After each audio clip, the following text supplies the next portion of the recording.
முன்னாள் அமைச்சர் எம்.ஆர். விஜயபாஸ்கரின் ஜாமீன் மனு மீதான விசாரணைக்காக அவரை கரூர் நீதிமன்றத்தில் போலீசார் ஆஜர்படுத்தினர்.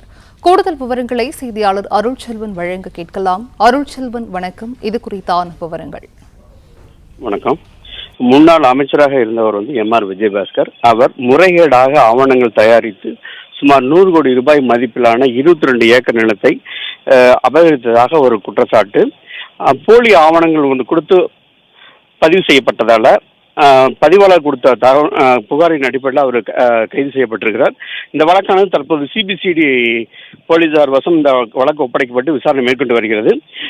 கடந்த 40 நாட்களாக அவர் தலைமறைவாக இருந்த நிலையில தனிப்படை அமைத்த போலீசார் சிபிசிடி போலீசார் தேடி வந்த நிலையில கடந்த 16ஆம் தேதி கேரளாவில் உள்ள திருச்சூருங்கிற இடத்துல அவரை வச்சு கைது செஞ்சாங்க.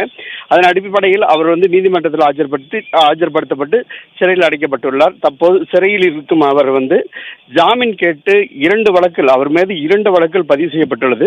அந்த 2 வழக்குகளுக்கும் ஜாமீன் கேட்டு இன்று நீதிமன்றத்தில் விசாரணையானது நடைபெற இருக்கிறது.